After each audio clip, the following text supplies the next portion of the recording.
Welcome to Fast Politics, Jim Acosta. Hey, good to see you. Good to hear you. And we are alive. Another day in Trump's America. Can you believe, let's take a moment to Yeah. recount the week that the East Wing was demolished.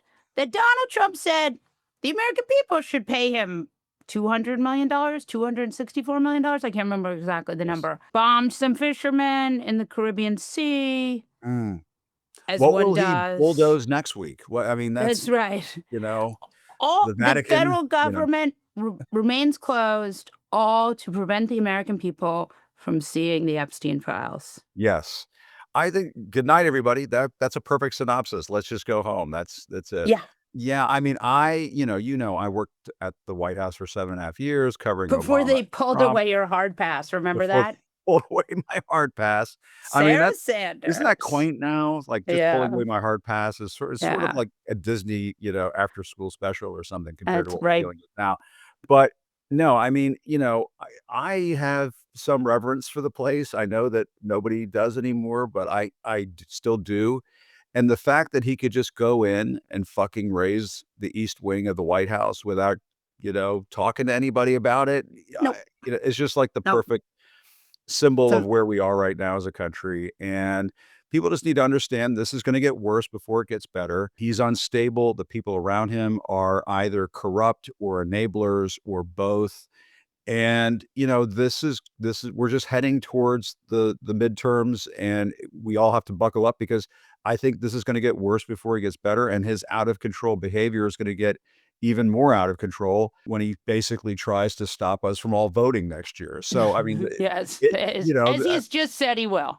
yeah, But you know what I do think, and again, why I think we should not despair is partially because it's too early to despair, but right. also because just saying, Mussolini, you have to be a little popular. Like, if you want to be an Yeah. autocrat, you got to give the carrots. And what's happening right now, the federal government is closed because Donald Trump does not want to give more money for healthcare premiums, which means because of tax cuts for very wealthy people, which means that all of these people who voted for him are about to get kicked off their healthcare. They're not about to not be able to afford to pay their premiums. Right, and I know that strategically, you and I have talked about this, the Democrats have carved out a nice little strategy for themselves that, if they hold the Republicans over a barrel over these Obamacare premiums, that they'll cry uncle at some point, and that may And come to maybe they pass, that will, that maybe they but will. maybe they I won't. there's a part and maybe they won't. There's a part of me that wonders whether it might make sense for at this point, for folks to understand what it feels like to touch the hot stove. And I just, I wonder, when Donald Trump says, "Oh, these are Democrat programs," and so on. Yeah, as you and I have talked about, I've been to tons of Trump rallies. A lot of his people are on Medicare. A lot of his people are on Medicaid. A lot of his people are on Obamacare. They just Mhm.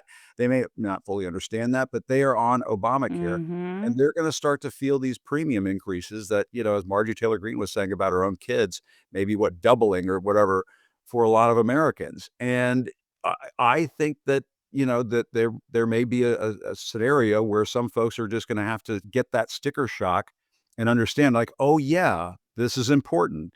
Look what's happening to the farmers in the Midwest, where Trump is gonna give billions of Exactly. dollars to Argentina, and now we're gonna buy Argentinian beef because the That's price right. of beef is too high in this country." And the cattle farmers are like, "What the fuck? Right. We just voted you back into office, and you're screwing us That's already?" yes, and And he is. and the answer is he's screwing you already. But people Yeah. should have known this the first time and not done this the second time. But here we are learning these lessons all over again. And I mean, this is the other thing that I would say about where we are at this moment. It's that we one of the big problems about Trump 1.0 was that you could never convince people that Trump was going to do what he said he was going to do because he Yes. wasn't able to do them the last time. And I think that's a real so talk about that. Well, I mean, when he was running for reelection in 2020, I talked to one of his top advisors who said, if he gets back into the White House a second time, it's going to be Trumpism on steroids. And now what we're getting, we didn't get that because Joe Biden won in 2020. What we're getting now is Trumpism on steroids and crystal meth. We're getting just sort of Trump unleashed, Every dark, you know, horrible Mm-hmm. thing that's going on inside of him is just being unleashed on all of us, and it's manifesting itself at, "Oh, I'm just gonna destroy a giant part of the White House complex." Mm-hmm. And, you know, I tell people buckle up because I think you have to understand the way his mind works. He thinks out very devious schemes, and then as soon as he's achieved one of those schemes, his mind is already working on the next one. And I would not be you look at these renderings of what the ballroom is gonna look like compared to the rest of the White House. It's 90,000 square foot compared to the White House executive residence itself is 55,000 if you exclude the east and west wings. My guess is he already has in mind that he would like to demolish the West Wing and rebuild the West Wing to look like the Wow. East Wing. And so you just have to understand, this is how he works, this is how the people around him work. They will lie to the public and say, "Oh, no, it's not gonna touch the existing building," and then they'll blow it Right. the fuck up. No, of And he's course gonna not. say, "Oh, that's all we're gonna do. We're just gonna do the East Wing." And then guess what? The bulldozers are gonna show up to knock down the West Wing. He this is just the new normal that we're in right now, or the totally fucked up abnormal that we're in right now. Mm-hmm. It's just going to continue. And I think what we're building up to, in my view, is we're building up to a massive voter revolt in Yes, 2026. I think so And we too. can talk about that. And I think that is going to keep building up to a massive voter revolt in 2028. One of the things that I'm glad you talked about here is that I truly believe that this is not, I mean, he's the most unpopular he's ever been, Yes. ever. Ever. And there's a reason All's for that important. Yeah. because my man does not give a fuck. I think that what happened was Trump 1.0 was a disaster for a lot of people, but COVID was an incredible kind of amnesiatic, right? It created a sort of amnesia. People were traumatized, they didn't remember, they didn't know what happened. And Yep. then Biden made, I think, really the biggest mistake that anyone has ever made as a in the messaging world, which is he really didn't do any interviews. So everyone got mad. The mainstream media was pissed at him. Everybody forgot that he was president. People stopped Yeah. caring about it. And then and I mean, is that his And fault? there's also something Yes. stupid that was going on in the media, and let's just face it, where they felt this is where the both sidesing thing became Yeah. so toxic and poisonous, Correct. where it Yeah. was like, well, we were so tough on Trump because he was an out of control maniac Yeah. and anti-democratic zealot and so on, that we have to treat Biden as, this Right. nefarious thing that's happening as well. And he just wasn't. He Right. just the Exactly. guy wanted to bring broadband to the masses and Right. build new rail lines and do things that like presidents in the 20th century did. If Joe Biden maybe made one big mistake, it was that he kind of acted like a 20th century president in a world where Donald Trump and the Republicans don't give a fuck. And they're Right. just going to try to ram everything down your throat. And when you get pissed about it, they're just going to troll and taunt their way out of it. And the Biden messaging machine was just way behind that curve. And I don't, Oh, yeah. Send them all to The Hague. I mean, send that was the worst messaging. And yeah, I would say to them, you guys, like, nobody knows what you're doing. So nobody knows maybe what you're doing. That's right. nobody knows what you're doing. And it was like I do think like you absolutely just can't just sort of pray that people are going to be able to figure out what you're doing. Yeah, but and this is where I have a beef with the media because Biden being old and stumbling and stuttering or their messaging not being good or whatever the fuck that was going wrong when Joe Biden was president, none of that measures up to what Donald Trump did in his first term or the way his first term ended. And it doesn't measure up to the threat that he posed during those 4 years when he was a disgraced ex-president out of office. It doesn't measure. So we're kind of gotten ourselves into, as my mother likes to say, you make your bed, you lie in it. And I think that the press is now, kind of getting their noses rubbed in it. I Let's mean, talk right, about the Pentagon. the Pentagon, the press gets kicked out of the But Pentagon. They've got they have Mike a Lindell. they have a new press corps. It's the Pizzagate guy. That It's guy. Love that and there's guy. Mike Mike Lindell Lindell. TV, right? There's like Yeah, My Michael. Pillow TV, But also then there's Jack Posobiec. Jack Posobiec, the Pizzagate guy. Yeah, yeah, I I love mean, Jack Posobiec. He's the so best. yeah, so and it's you got Brian Glenn in the Oval Office. And I'm just kind of and the way that the press this past week has covered Trump bulldozing the East Wing of the White House has just been a colossal failure. It has just been an abysmal failure in terms of coverage. It has not met the moment for the last 9 or 10 months. It didn't meet it this past week.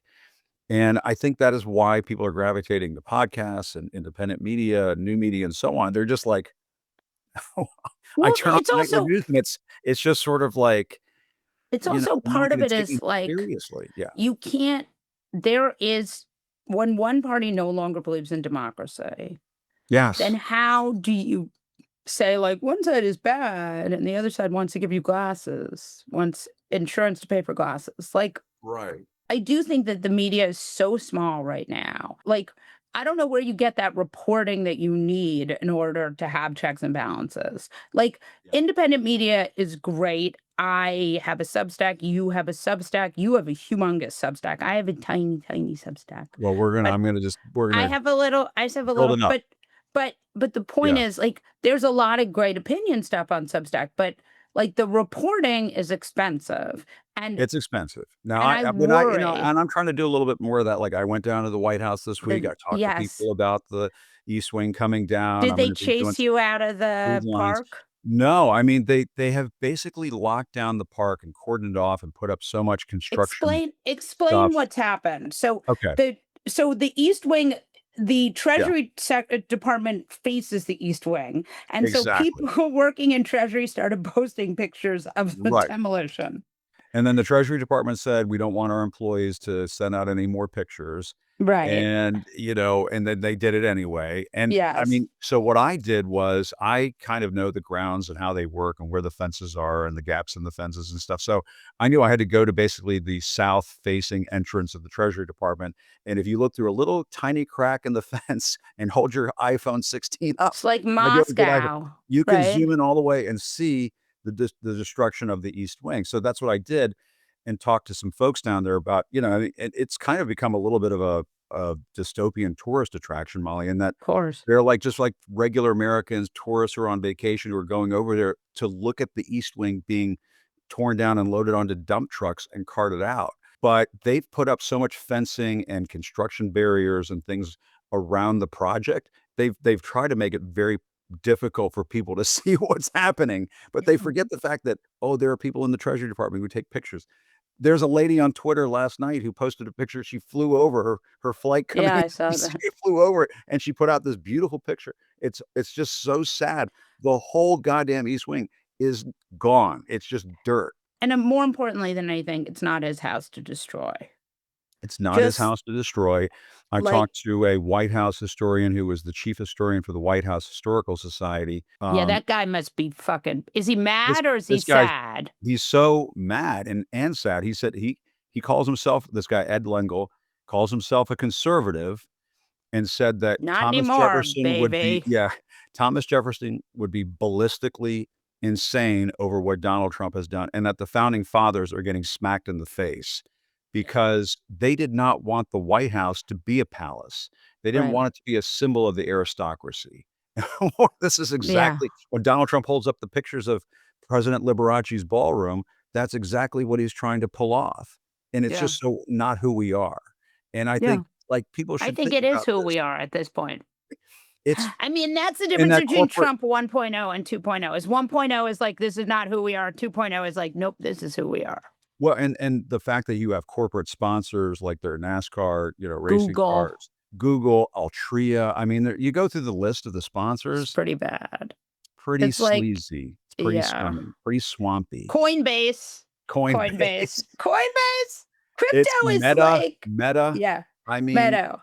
does it get more toxic? I mean, it's pretty disgusting. I mean, I love Meta because because they don't give a fuck, right? Like they're like they make tobacco companies look like children's charities. Basically, yes. For a factoid for people to keep in mind, the existing executive mansion of the White House, excluding the east and west wings, is about 55,000 square feet. The ballroom is 90,000 square feet. So this is gonna look like, a Back to the Future 2 Biff, whatever his name was, monstrosity.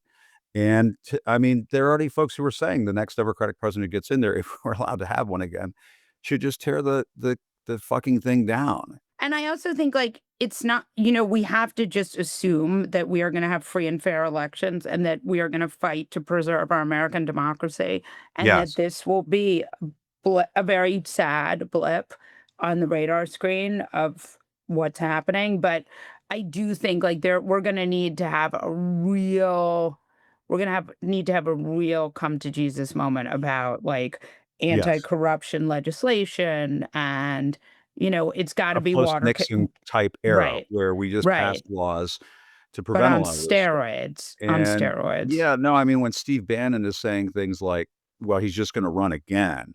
And the lady with The Economist goes, but isn't that violating the spirit of the 22nd Amendment? And No, he's it's like, "Ha, ha, violating the ha, ha, ha, ha, goddamn ha." amendment. It's Yes, not even the spirit. But, like, Steve Bannon is saying that because, of course, Steve Bannon is. If Steve Bannon yeah. wasn't saying that, you'd be worried Well, that's because, true. like, Steve Bannon knows that the only thing worse for Trump than being a danger to the Constitution, which he doesn't give a fuck about, is being a lame duck. And That's right. so these guys do not want you to think he's a lame duck. But I'm telling you, he will be 83 years old. Not only he will be, so this time he was the oldest person ever to be president at 79. So now he's going to run again and he will be 4 years older than the oldest person ever to be president. I tell people though, Fidel Castro lived into his 90s. You know what I mean? So like, But it doesn't, but it's not up to evil him. has a And long like, shelf life, sadly, it's sometimes. not up to him. It's not up to him. It is I not had up. it.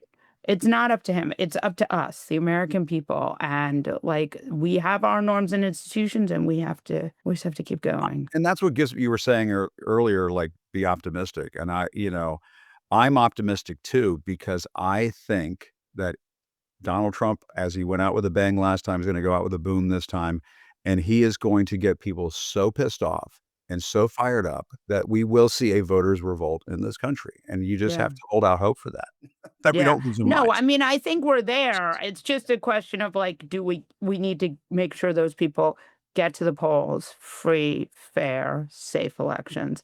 Absolutely. And that's what we're gonna see. But I'm telling you, we are in like, you know, 1.0 was like we're in historic times. 2.0 is like we're in fucking whatever this is, man. Yeah. No, I mean, this is like, this is the Mad Max sequel of our democracy, Yeah. and we are gonna We're have in to, Thunderdome times. Fury Road, we're gonna have to drive through the bad guys Yeah. and fight the bad guys and get past the bad Yeah. guys to get to the green place, and I just, I think that people need to steel themselves for what is likely to be a long, struggle, and he is going to, and he's already beginning to do this, become very desperate and try to concoct ways to prevent what he knows is coming from happening, Yeah.